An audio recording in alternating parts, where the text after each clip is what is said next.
শহরের যত ময়লা সবই তো নামে নদীতে। বছরে 3 মাস পানি ভালো থাকে।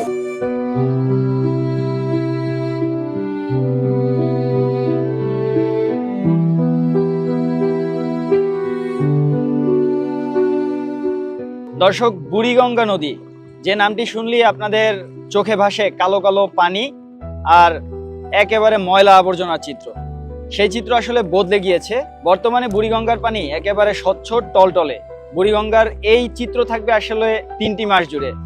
এখানকার স্থানীয় মানুষজন বলছে যে জোয়ারের পানি নেমে আসার কারণে এই স্বচ্ছ জলরাশির ধারা বইছে বুড়িগঙ্গা জুড়ে। তবে এখানকার আশেপাশের বিভিন্ন শিল্প কারখানা এবং বিভিন্ন প্রতিষ্ঠানের ময়লা আবর্জনার কারণে বছরের অন্য সময়গুলো এই বুড়িগঙ্গায় থাকে একেবারে কালো পানি। রাজধানী বুড়িগঙ্গা নদীর এ সকল চিত্র আজ আপনাদের সামনে তুলে ধরার চেষ্টা করব। সম্পূর্ণ ভিডিওটি দেখার অনুরোধ রইল। আমার নাম মোহাম্মদ সোহেল, থাকি রহমানসেবের ডগে। কিছুদিন আগেও নদী খারাপ ছিল, মশামাছিতে কামড়াইছে। এখন পানি ভালো, বছরে 3 মাস পানি ভালো থাকে আর 9 মাসই খারাপ।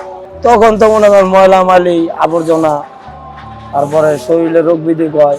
বছরে 3 মাস পানি বলে, পানি বলার কারণে আর কি পানিটা পরিষ্কার থাকে। বৃষ্টির লেগে না, এটা এমনি 3 মাস পরে নদী মানে পানি বাড়ে, বাইরের থেকে পানি নামার পরে পানিটা বলে, ওই পানিটা আর কি পরিষ্কার থাকে।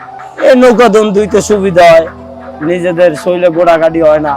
মাঝখানে তোমার ধরে পরিষ্কার অঙ্গ হয়েছে। এর আগে তো ময়লা, যখন পানি কম থাকে ওই সময় ময়লা হয়ে যায়, পানি দুর্গন্ধ হয়, কালা হয়ে যায়, পানিটা সরে না, পানির চাপ কম থাকে। যখন পানিটা বাড়ে ওই সময় পানির চাপ বেশি হয়, ওই সময় পানি সরে দেখে পানিটা পরিষ্কার হয়।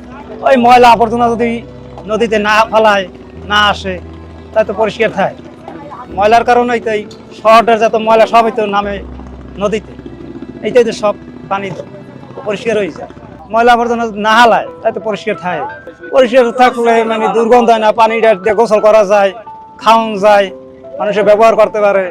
আর ওই সময় তো আর ওটা শরীরে লাগলো মানুষে ছিছি করে, যে ওটা গন্ধ। বুড়িগঙ্গা নদীটা এখন বর্তমানে একটু পানিটা পরিষ্কার হয়েছে। এতে ধরেন নৌকাদন একটু বাইয়া আরাম আছে, আবার বাতাস হলে একটু কষ্ট হয়। এখন তো বর্তমানে ময়লা তেমন নদীতে দেখায় না। পানিটা যে অল্প হয়ে যাইবে, সেই নদীতে আরো ময়লা ইয়ে যাইবে, চারিদিক দিয়ে ময়লা হলাইবে। এককাল পানি যাইবে, এককাল সোলার ঘুরির মতন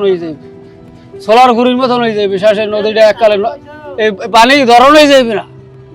এই পানি আইতে ধরতেই একটা মানুষের ই লাগবে, কেমন এই সিট যাইবে, পানি সিট দিয়েছে এককালে পুরো একাল লয়। আমার গায়ে পানি এলো, যখন এই পানিটা নোংরা হয়ে যায়, যখন কালো হয়ে যায়, তখন ওই মাটিটা ওই পানিটা ওই মাছটা স্তব্ধ হয়, মানে নীরব থাকে। ওর লড়াচড়া দিলে আর কোনো ই নেই, তো ও নীরবে থাকে। মানে কোনো জায়গায় যে এই জায়গায় গেলে খুঁজলে একটু সাফ পায়, পরিষ্কার পায়, ওই সাপ্লাইয়ের পানি নামে না, ওই ড্রেনেজের থেকে নামে না, তা ওই যে একটু পরিষ্কার পায় না, ওই রোহিঙ্গার মাছগুলো থাকে। ওই ময়লা পানি খায়, আবার অতিরিক্ত ময়লা হয়ে গেলে ওই মাছ আবার মরিয়ে যায়, সে বিধিখার হয়ে যায়। এত ময়লা খাই, এটা ঠিক আছে, তা এত ময়লা যদি এইরকম বুড়িগঙ্গা নামে, তাহলে আমরা তেমন কোথায়? এই নদীর পানি কয়দিন যাবত পরিষ্কার? এই মাঝখানে থেকে পরিষ্কার হয়েছে। মাঝখানে ধরে? এর আগে কেমন ছিল? গাওয়া ছিল, হ্যাঁ কালা ছিল। বন্ধাই নদীটার পানি এখন কালো হয় কার? ময়লা ময়লা বুঝে এখন না, ময়লা ওই যেমন মনে করেন বিভিন্ন ধরনের টাউনের ময়লা নামে এতে নদী ভাই নষ্ট হয়ে যায়। পরিষ্কার যখন থাকে তখন আপনাকে সুবিধাগুলো কি কি?